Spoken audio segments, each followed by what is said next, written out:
ওরে শিবু, শোল মাছগুলো আমায় দিয়ে যা, আমি আর কিছু চাই নে। জীবন্ত ছবি। আজকের গল্প শ্রী অনিল নিয়োগের লেখা নিশির ডাক। মূল গল্পটিকে অপরিবর্তিত রেখে নিজেদের সুবিধার্থে নাম, কাল ও স্থানের পরিবর্তন করা হয়েছে। ধন্যবাদ। শিবু যখন একেবারে কোলের ছেলে, তখন তার মায়ের খুব অসুখ, সেই জন্য সে হরেন জেঠুর কোলেই মানুষ হয়। হরেন জেঠু শিবুর বাবার দূর সম্পর্কের এক দাদা। মাথায় একটু ছিট আছে বলে বিয়েই হয়নি তার। মায়ের অসুখ হওয়ার পর থেকে সেই যে শিবুকে কোলে তুলে নিল, তারপর থেকে ছেলেটার প্রতি এমন টান হলো যে মায়ের অসুখ ভালো হলেও জেঠু আর ওকে কোল থেকে নামাতেই চায়নি। শিবুও হরেন জেঠু বলতে একেবারেই অজ্ঞান। জেঠুই স্নান করিয়ে দেয়। জেঠু না হলে শিবুর এক মুহূর্ত চলে না। শিবুর মাও সাত ঝামেলায় দিন রাত জড়িয়ে থাকে, তাই ছেলেকে জেঠুর কাছে দিয়ে নিশ্চিন্তে থাকতে পারে সে। হরেন জেঠু মাছ খেতে বড় ভালোবাসে, বিশেষ করে শোল মাছ হলে তো কোনো কথাই নেই। শিবু যখন একটু বড় হলো, সে হরেন জেঠুর জন্য নানা ধরনের মাছ ধরে নিয়ে আসে। জেঠু একগাল হেসে বলে, ভাগ্যে শিবুটা ছিল, তাই দুটো মাছ ভাত খেয়ে বাঁচছি। বর্ষায় যখন নদী নালা ভরাট হয়ে পুকুরে এসে মিশে যায়, তখন শিবু গভীর রাত্রে গিয়ে নানা ধরনের মাছ ধরে নিয়ে আসে। বিশেষ করে হরেন জেঠুর জন্য শোল মাছ যদি পায়, তবে আনন্দে আর শেষ থাকে না তার। এক কথায় শিবু জেঠুর জন্য সব করতে পারে। কিন্তু হঠাৎ 3 দিনের জ্বরে হরেন জেঠু মারা গেল। হরেন জেঠু হঠাৎ এভাবে যে মারা যাবে তা কেউ ধারণা করতে পারেনি। খুবই দুরন্ত ছেলে শিবু। হরেন জেঠুর মৃত্যুর পর কি যে হয়েছে তার, কারোর সঙ্গে কথা বলে না, খায় না, দায় না, উদাস্যকে একদিকে তাকিয়ে থাকে। ছেলেটা যেন 3 দিন শুকিয়ে যাচ্ছে। একদিন রাত্রে ঘুমের ঘরে ধরমর করে উঠে বসলো শিবু। হ্যাঁ রে শিবু, উঠে বসলি কেন? এখনো তো অনেক রাত বাকি, ঘুমিয়ে পড়। শিবু এদিক ওদিক ফ্যাল করে তাকিয়ে ফিস করে মাকে বলল, হরেন জেঠু আমায় ডাকলো যে। এই কথা শুনে শিবুর মা চমকে উঠল। শিবুর গায়ে মাথায় হাত বোলাতে লাগলো। পাড়ার বেশ কয়েকজন শিবুর মাকে শিবুর দিকে কড়া নজর রাখতে বলল। শোনো শিবুর মা, ওর দিকে কড়া নজর রেখো। পোড়ামুখ হরেনটা মরেনি, তাই তো আশেপাশে ঘুরঘুর করছে। শিবুদের বাড়ির পিছনে পুকুর পাড়ে একটা শেওড়া গাছ। গায়ের লোকেরা বাজার থেকে ফেরার পথে এই শেওড়া গাছের ডালে কাকে যেন বসে থাকতে দেখেছে। এইভাবে সারা গায়ে একটা ফিসফিস আলোচনা চলতে থাকে। কেউ বিশ্বাস করে, আবার কেউ হেসেই উড়িয়ে দেয়।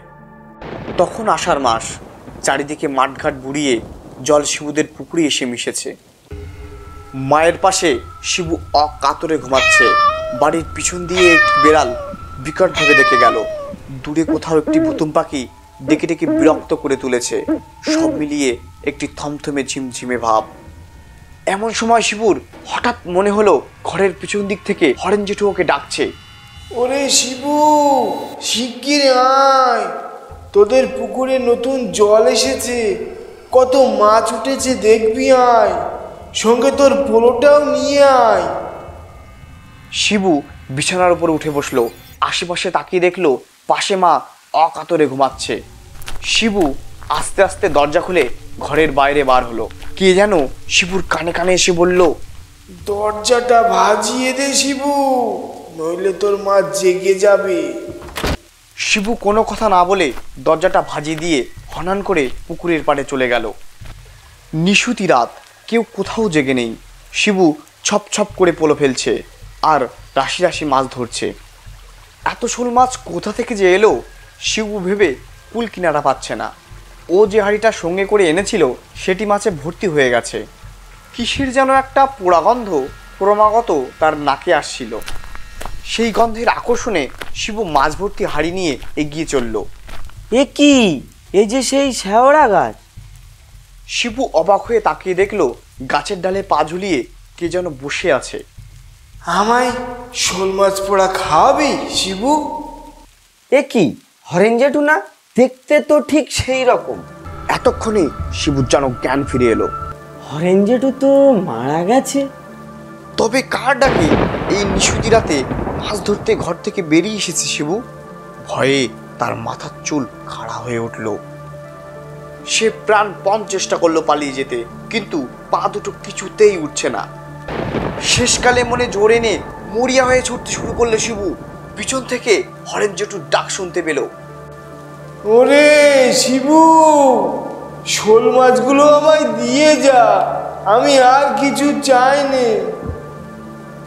জেঠুর কথা যত কানে আসে শিবু তত জোরে ছোটে। হঠাৎ সে দেখলো একটি লম্বা হাত এসে তার হাতের মাছগুলো ছিনিয়ে নিল। একটা আর্তনাদ করে শিবু সেইখানে অজ্ঞান হয়ে পড়ে গেল। চিৎকার শুনে লোকজন ছুটে এসে দেখলো শিবুর মুখ দিয়ে তখন গ্যাজলা বার হচ্ছে। অবশেষে 3 দিন পর শিবু চোখ খুলল, কিন্তু কি যে হয়েছিল সেই দিন কোনো কথাই সে মনে করতে পারে না। শুধু বোকার মতো ড্যাব ড্যাব করে চেয়ে থাকছে।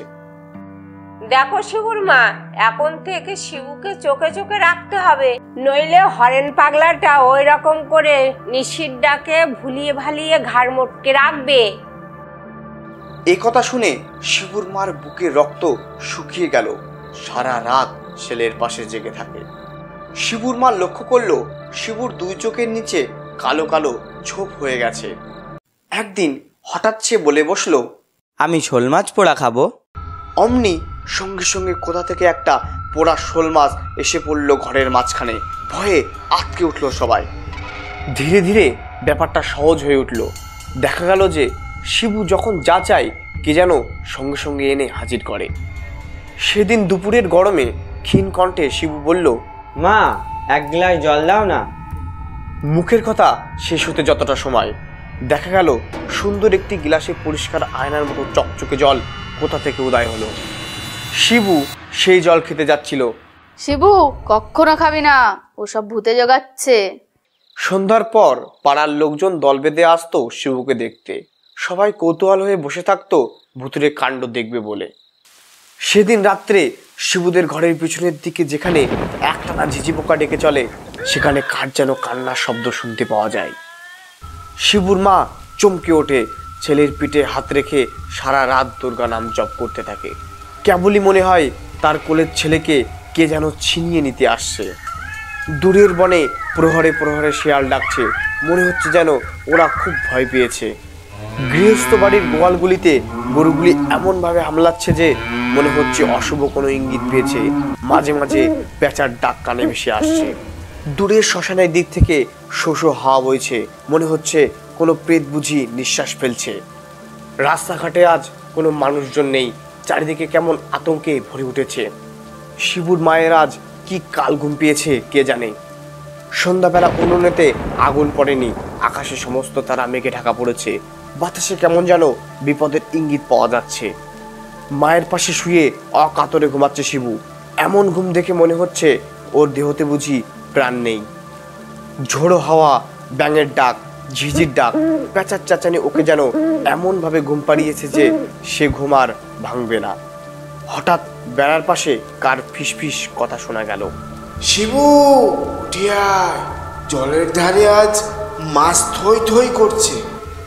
শিবু এক মুহূর্তে সজাগ হয়ে ওঠে, আবার ফিসফিসারি ডাক শুনতে পেল সে। উদাস দৃষ্টিতে শিবু উঠে বসলো। কার ডাক কোথা থেকে আসছে কিছু না বুঝেই শিবু উঠে দাঁড়ালো পাগলের মতো। আজ আর বলনিস নে শিবু, খেপলা জালটা হাতে নিয়ে তাড়াতাড়ি আমার সঙ্গে চলে আয়। এই প্রহলিকাময় নিশির ডাকে সাড়া না দিয়ে উপায় নেই। শিবু খেপলা জালটা কাঁধে নিয়ে উঠোনে বেরিয়ে এলো। সঙ্গে সঙ্গে কানে তালা লাগানো বাজ পড়ার শব্দ, কিন্তু মেঘের ডাকে কারোর ঘুম ভাঙল না। ছায়ামূর্তির হাতছানিতে শিবু জলের দিকে এগিয়ে যেতে লাগলো। পথের অন্ধকার এত জমাট বেঁধে আছে, তবু পথ চলতে কোনো অসুবিধা হচ্ছে না শিবুর। ওই যে ওইখানে কত মাছ খাচ্ছে, তুই দেখতে পাচ্ছিস শিবু? এগিয়ে যা, ছুঁড়ে দে খেপলা জাল। তারপর জলের মধ্যে শিবুর দেহটা কোথায় যে তলিয়ে গেল, সারা গায়ের লোক কেউই জানতে পারল না। শুধু শিবুর বাড়ির সেই বিড়ালটা মায়ের কাছে কেঁদে কেঁদে ডাকতে লাগলো। মায়ের কালঘুম তবুও ভাঙল না। পরের দিন জেলেরা যখন শিবুর মৃতদেহটা জালের টেনে তুলল, সারা গ্রামের মানুষ একেবারে হুমড়ি খেয়ে পড়ল। হরেন পাগলা, মুখ পোড়া বুড়ো, মরেও ছেলেটিকে ভুলতে পারেনি। রাহু হয়ে ছেলেটিকে কোলেই টেনে নিল। এই রকম ভয়ানক গল্প পেতে আমাদের চ্যানেলটি সাবস্ক্রাইব করে রাখবেন। আর গল্পটি কেমন হয়েছে কমেন্ট করতে অবশ্যই ভুলবেন না। দেখা হচ্ছে পরবর্তী কোনো গল্পে। ধন্যবাদ।